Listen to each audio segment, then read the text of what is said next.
Hey guys, Jengar here. Welcome to today's realistic review in which we are taking a look at the F4U-1a United States Marine Corps edition. This battle rating on this plane has been changed. For the longest time in living memory it was at 3.3 battle rating and the plane was doing fine there. Actually, I have been flying this plane at 3.3 battle rating and I've had a great time and great results, but it has been lowered to 3.0 and the regular version has been moved down to 2.7, I believe. So we've got the Corsairs a little bit lower, the early Corsairs for the Americans. This is going to be a great boon to them because they were doing well and now they're going to be doing excellent. This plane at 3.0 is, well, like, I mean, those changes are not huge changes, but this plane definitely didn't need that. It has some great performance, it is great from altitude. You just need a little bit of side climbing and then this plane can do a shit ton of damage as a boom and zoomer and an energy fighter. It will be in its element, and because of the battle rating decrease it will now be facing 2.0 in the full down tier. And well, yeah, I have no words for that. I cannot explain that. The only thing that I can explain again, and what it always comes down to, what we talked about earlier in the other video about the battle rating changes when they were being proposed, that a lot of Gaijin's decision making when it comes to that is based on the average performance of the average player. And what we see these days a lot, we used to see that, but more these days, is just people going for it and trying to turn fight anybody that will meet without knowing the plane they're facing, without knowing the strengths of their plane, how to use it.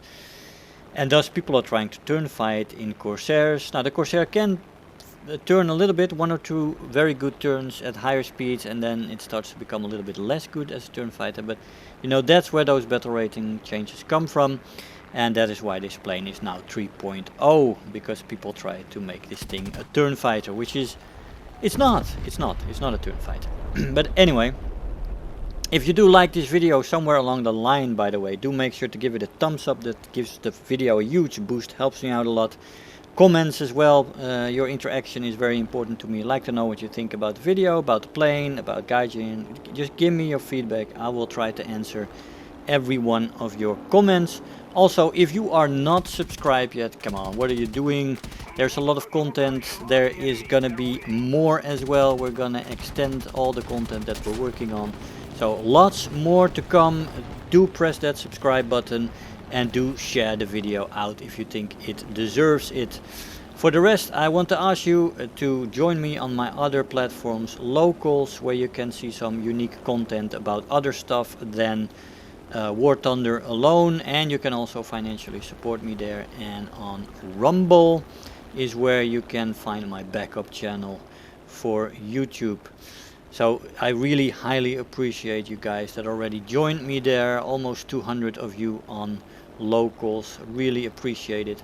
And for those of you that do, thank you, man, I appreciate it. I know it takes some time to make an account and stuff like that. It's a bit of a hoop to jump through, but thanks. So the F4U, let's go into the details of this plane. The maximum speed in this plane at sea level without WEP is 564 kilometers an hour, and with WEP 583 at 4,500 meters. So go up to 500 without WEP and 528 width, and then finally at 6,500 meters you can take it to 467 without WEP and 488 width. Now this plane is super fast. It was already fast at 3.3 battle rating, but now at 3.0 it is such a speed monster. 583 kilometers an hour with WEP on the deck. That is just insane when you imagine it against 2.0 battle rating. You are basically a jet when it comes to speed differences to some of the planes at 2.0. It's going to be absolutely hilarious. It was already at 2.3 down tiers, but Alright, it's another one of those, right? The top speed in a dive is 841 before she redlines and 900 plus before she rips apart. The plane has some quite good acceleration actually, but it does slow down at the higher speeds to such an extent that diving down from 8k, 9k, you get close to the 900, it really starts to slow down the speeding up and you just crash into the ground at 900 kilometers an hour. I tried it twice, I didn't think to do it again. You might rip it at 910, I don't know, or 920, but it's very difficult in a dive from high altitude to rip this plane, which is also a good thing, I guess, as long as you don't pull too many G's. So there is that, but this plane is very sturdily built. You would have to pull very high. This is a plane that can pull some very high G's when it comes to that. Very sturdy plane, very survivable, very durable. I really love the plane. Also for taking damage, because she takes you home, a Corsair. She takes you home, that's good. By the way, these speeds are an indicated airspeed without Mach. The control stiffening hits in at around 600 kilometers an hour when it comes to roll rate compression. 750 is the second one. Did I say 750? Yeah. And it after that it just really doesn't become any worse, and it doesn't become bad, to say that. The roll rate to start with is very, very good, and it becomes decent, let's say, at 750. It stays very nicely in the rolling department and makes you capable of putting the guns on target in the low end of a dive, so that is ideal for a boom and zoomer. There is just one little bit of an iffy thing, and that is that it rolls a little bit off center at the higher end. A little bit, not too badly, not like the Mustangs for example, which definitely have a rudder problem kicking in. The Corsairs have it only so slightly, ever so slightly, and it's not too huge of a problem like it is with the Mustangs. It feels much more pronounced, that problem, on the Mustangs. Stall speed in this plane is around 100 kilometers an hour. That is not very surprising. This plane has an engine, monster engine in it with 2200 horsepower, I believe. It's just absolutely insane. What a beast of a plane. Huge, big ass fighter with a fantastic engine inside. Lots of ammunition, so yeah, man, what else could we ask for? The firepower in this plane is good. You have 6 12.7 M2 Browning machine guns with 400 rounds per gun ammo loads and 2 375 rounds per gun ammo loads. The outer guns have 25 rounds less. There is no bombs on this plane, there is no rockets, nothing of the sort. So it's just the pure fighter experience there. Now when it comes to belts, the default belt is not advisable. It carries ball ammunition, which is just not very effective. But you have the universal belt with 3 times API, 1 tracer shell and an incendiary shell.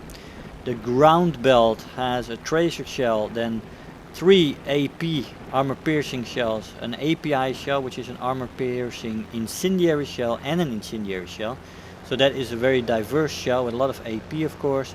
The tracer shell runs with 5 tracer shells and an API round. And then finally the stealth belt has AP, 2 times API and then 2 incendiary shells.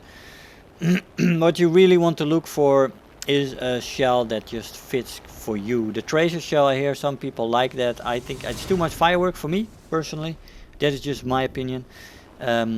I prefer the universal belt because of the API. It's a nice balance, nice armor piercing component there, but lots of incendiary component as well.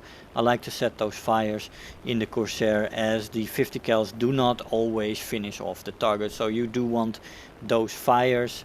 The stealth belt can do that as well, and the tracer belt I guess as well, but as I said, it's too much firework for me. It just sometimes messes up my view of the plane that I'm looking at.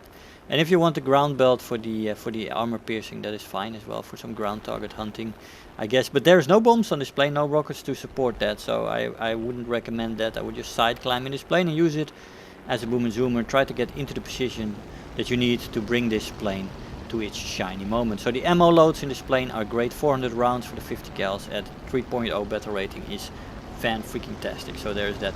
The acceleration in this plane in a straight line is very good. In a dive it's great. You have excellent energy retention, both in the horizontal and in the vertical.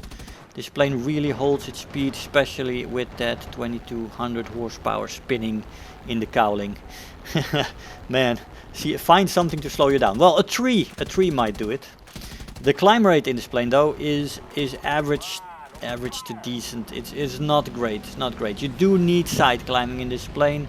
At 3.0 battle rating, there is plenty of planes that can out climb this plane and end up above it. So, and that's not what you want, because you don't want to be turn fighting in this plane, especially when you don't hold the energy advantage. So you want to make sure that you side climb, stay out of the battle a little bit, and then when you do come in from altitude in the boom and zoom position with the energy advantage, this plane runs supreme. Turn time in this plane is average, above average with flaps. And there is some speeds where you have 1 or 2 good turns in you, and that is between 600 and 750. There is not too much elevator compression at all, and you do have, at higher speeds, you do have a slightly better than average to above average turn time. But yeah, that's usually only in your dive, and it only lasts for a little bit. When you drop below 600, you go back to the above average stage again. And yeah, flaps rip off at around 480, so you can't use them at those speeds. It is actually low rip speed for the flaps. When you look at the cruising speeds, the maximum speeds in a straight line on this plane, the flaps just rip off in a straight line, so be careful there. Roll rate is very good, especially when she's fast. The faster a Corsair is, they didn't call it the whistling death for nothing. This plane was very fast and at its best when it was fast. It's not great when it's slow, so you try to keep it fast. It's a little bit like a jet. A little bit. Maneuverability is decent to good overall. There is overheating in this plane, which is quite bad. Engine overheating. It needs actual management. I didn't actually notice that too much when I was flying it. But the test flights for the Americans are on Hawaii, so maybe that was it. That's a hot map, so we'll see. Durability in the plane, as I said, is very good, very survivable. She can take a load of damage. Absolute beast of a plane. She will take you home, and that is a good thing to have, this reliability. The repair cost in this plane is 3,265 Silver Lions. I think they kept that the same when it was 3.3. It is high for a 3.0 battle rating plane that it is now, quite expensive, but well, I guess he's worth it, man.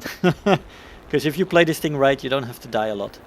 The rewards in this plane is the research point modifier has a 260% modifier on her, and the Silver Lion is 225%.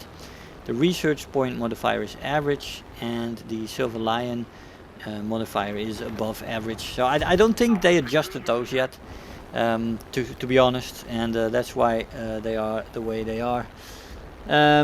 Boom zooming and energy fighting is the way to go in this plane. You don't want to be turn fighting in this plane, even though you can surprise at high speed a few planes when it comes to turns. She will do a few good turns for you, and when you slow down enough, you will be the average turner again. And if you're up against anything else but a boom and zoomer, then you will have your problems there. Energy fighting she does well. She has a great amount of power to weight ratio. This plane is good in the vertical, good when she's fast. When that engine is spinning, yeah, it's just fantastic as an energy fighter. And you really have to use her in that capacity. Boom and zooming and energy fighting is where the juice is for the Corsair. We got the reward screen here for the 4-kill match. That was an up tier, by the way. Final blow, Terror of the Sky, Balancer, Bulletproof, 32,000 Silver Lions and 7,500 research points. Hey guys, so here we are after the match. Now, as you see, I recorded this before the change was implemented. The plane was still sitting at 3.3 battle rating. and it is now 3.0. So I mean, I made this report, everything, did the test flight, everything, 3.3 battle rating. I'm very enthusiastic to revisit this plane and have some great fun in it. And it's now 3.0. So you guys are flying and maybe enthused to fly this plane, and you're going to be flying it at 3.0 battle rating. You're going to have even better battle rating range put up against you for this plane. It's gonna be beastly, man. It's just, I can't say otherwise. The Corsairs, some of my favorite planes in the game. Very sturdy, very fast, very survivable. You just need to set it up. The only thing you need to have is the patience to set this plane up. Side climb, don't get involved, just wait, look, read the battle, and when you think you are about the highest plane, you turn in and you go gang-ho with this plane, man. 3.0 battle rating, 2.0 down tiers, man. This is a beast of a plane, and I can only recommend it to you. She's fantastic. What a Corsair. And what a skin this is as well, man. What a lovely, lovely plane. Guys, I hope you enjoyed the video. I want to thank you all for watching, and I'll see you guys next time. Bye-bye. If you're new here, make sure to hit the subscribe button, become part of this community. If you are already a subscriber, don't forget to like the video. Do leave me a comment, and if you really feel like helping out today, make sure to share the video with your friends and let them know about the channel.